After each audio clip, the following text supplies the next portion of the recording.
nice chilly winter morning at the time of this recording. By the time it airs, it's probably be warm, but anyway, that explains the background noise.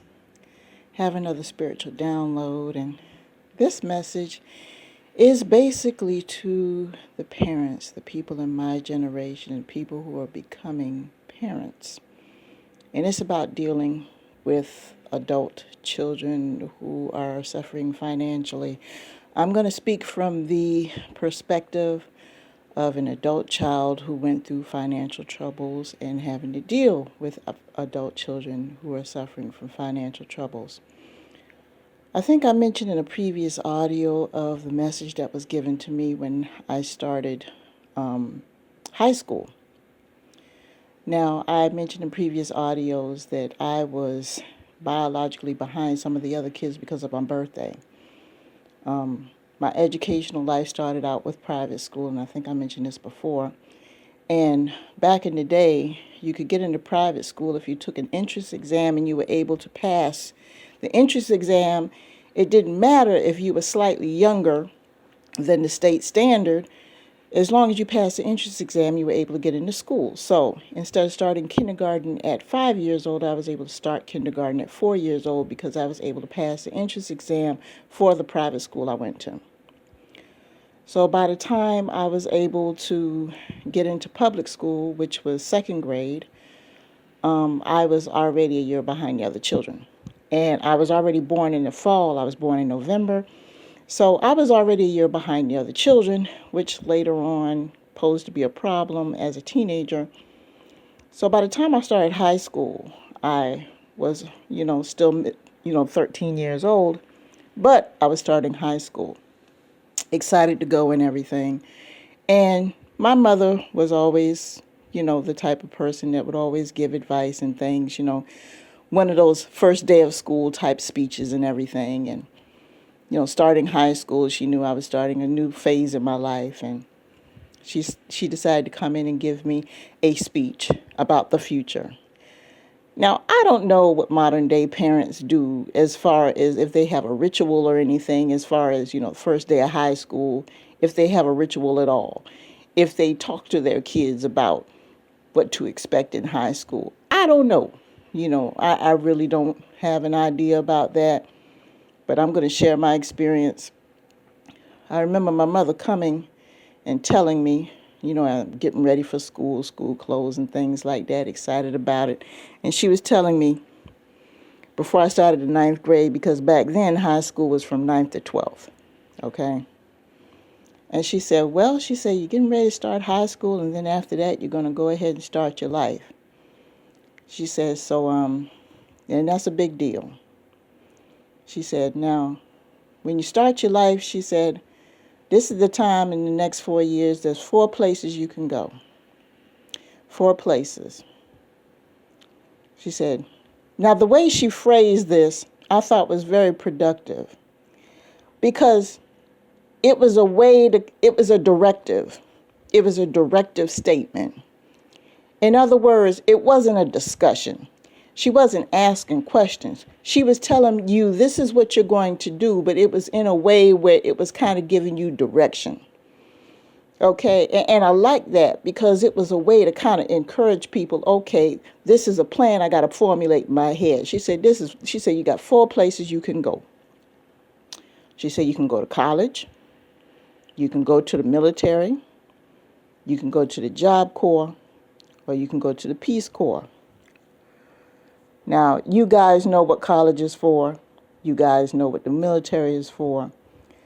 For those of you who don't know, the Job Corps is basically a program where you go to a program where they send you somewhere and you learn different job skills. It's an alternative to college, but usually they'll send you out of town to a special program where you learn on-the-job training and things like that. And it's usually somewhere that's way out of town, and you're with other children that, they didn't want to go to college, but it's like an on-the-job situation, and they put you with different organizations, and you learn work at the time. Now, understand, this was in the early 80s. And in the 70s and 80s, Job Corps and Peace Corps were a great deal. Big deal. Peace Corps, I don't even know if Peace Corps is still going on right now. Put in the comments whether or not Peace Corps is still going on. Peace Corps was more of a humanitarian situation. It could be called something else now, but basically it was more faith and religious-based, humanitarian-based. It was an alternative job corps if you wanted to do something to kind of like, save the earth type thing or humanitarian type thing, missionary type thing, if that's something you wanted to go into as opposed to a career. So you had those 4 choices. And she told me, she said, this is where you can go. That was her directive. In other words, that's where you're going to go. Okay? And that gave me an idea in my mind. Okay, I'm going to go somewhere. I'm going to do something. I'm going to be a productive member of society no matter what in these 4 areas. However, if in the event, she gave me the caveat. She was like, okay, in the event that you do mess up, you're still my child and I'll help you. But in the event that you do have to, you're still my child and I love you. And in the event that you have to come back and stay, understand this. You could come back because you're my child. But understand this, if you're going to stay with me, you're going to have to get a job and you're going to have to get some kind of income in here where you can help pay some bills because you're an adult at that time. And you're going to have to come up with a plan where you're going to have to take care of yourself. Okay? It's just temporary. It's a temporary situation. And the reason why I say this, people, is because I know we've fallen on hard economic times. Okay? And there's a lot of situations where a lot of adult children are going to have to move back in with their parents, and it's very, very difficult. Very difficult.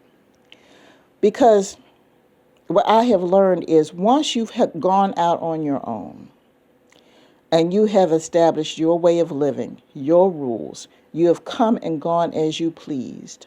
You have set up your way of living as far as how you get up in the morning, how you arrange your home, your eating habits, your cleaning habits, how you pay bills, how you arrange things in the home, how you consume your utilities, things like that. You have your way of doing things, and they may be different. You have come up with your way, your habits, your living habits may have changed from the time that you have left home. Okay? You have developed your own way of living since you've been on your own. And now this financial situation has come up where you've got to turn around and go back home and live with your parents. And that can be a problem. And if you are an adult child, that can be the source of a lot of arguments. Because this is the thing. And like I said, I've been on both sides of this thing. This is the thing. You go back home to live with your parents, and in the beginning it's gumdrops and lollipops because your parents are like, okay, it's great that you're home. They're kind of glad to see that their baby is home. But the thing is, they see that you're an adult, but you're still their baby. And it's not that they're being condescending of the fact that you're still their baby, but I mean, technically you are. Technically you still are their baby. They do see you as an adult, but technically you are still their child. But also, technically, that's still their home. And technically, it's still their rules. But biologically, you are an adult and you have your own way of living. So it's going to be a little sticky. So there's that adjustment period where some people just don't get over. So it's not unlikely to see an adult child come back into the house and live with a parent, and up until then, the relationship was great. And the relationship falls apart the minute they move back into the house with mom, dad, or mom and dad.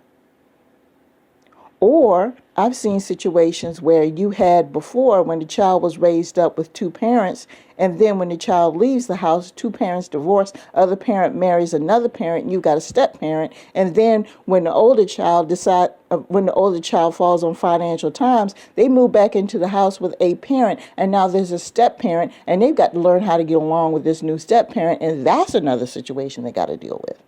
on top of the fact that they have to move back in with their parents. So now they got to move back in with their adult parent, try to get back into their good graces, and then turn around and get along with a new step parent. So that's another source of contention they've got to deal with. So that can bring on a lot of stress. So what do? From the beginning, no matter how nice and sweet and everything is, draw up an agreement. Draw up an agreement. I don't care how nice and syrupy sweet it is. For the simple fact that you have been on your own, and you have been on your own for a while, and that you've had to move back in with your parents, draw up an agreement, draw up some house rules, draw up some terms as to what you're going to be responsible for. Come up with some terms of how long you anticipate on being there, for goodness sake. 30 days, 60 days, 90 days. If you don't have a job, give terms as to how you're going to obtain employment and how long you're going to be there and how much you intend on, for goodness sake, please put in there how much you intend on contributing every month. Please do that. You don't think it's a big deal in the beginning because you're throwing parties and having, everything's hunky-dory and wonderful. Believe me, that's the honeymoon phase.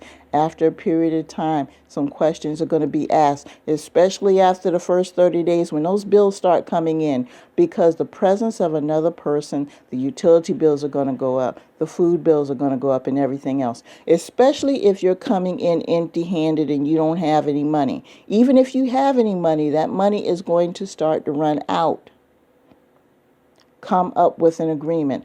I don't care if mom says, you can stay here as long as you want, and da-da-da-da-da. Come up with an agreement and say, Mom, I understand that. But let's just write something up anyway, so that way when the bills come in, we know. Well, baby, you're my baby. You can stay here as long as you want to. Mom, bills are coming in next month. Okay? Let's write this up. Oh, baby, you're being ridiculous. Mom, just humor me. Okay? Just humor me. This is what I want. There's online bill pay. There's ways that you can, there's ways that you can go ahead and give money. Insist. Because it will help you in the long run. At too many times that I've heard the stories from both the child and the parent where everything was hunky-dory. I have gone to homecoming parties where kids will come in and they'll be like, I'm going to go home, got laid off from their 6-figure job and had to move cross country to go home to live with their parents because they don't have it. They ran through their emergency fund and they had to go back home and live with their parents to try to regroup and try to find a job. And they're walking in the door and the parents decide to hold this huge party because they're just so glad to have the child back home after this person has been on their own for 2-3 years. And I mean, they're so happy. And just a matter of months, they're at each other's throats. Horrible. So please come up with an agreement. Come up with an agreement. There was a time where I was out of work and had to go live with a parent. My intention was to go visit. Okay, so this is switching things around. My intention was to go visit as a child. I was just to go visit for a couple of weeks. Okay, my job ended, but I had a couple of dollars before I was supposed to start another job. I was just going to go visit for a couple of weeks because the job wasn't supposed to start for a couple of weeks. I said, well, let me go back home to visit. I went back home to visit for 2 weeks and come to find out things that were supposed to be okay in regards to my parent was a proverbial shit show. I had to wind up giving up the new job and literally staying there with my parent for several months trying to help that parent financially with money I didn't have. Okay? Wind up taking up a side gig working from home to try to help them with their finances. You just don't know what you're dealing with. You don't know. Okay? So just make sure you come up with an agreement. Make sure you have a full idea of what you're dealing with when you're living with an adult child or with a parent that you're taking in that you haven't lived with in a while. Because what you're being told and what you're exposed to may be two totally different animals. Okay? So with that being said, I'm going to go ahead and let you guys go. Peace to you all.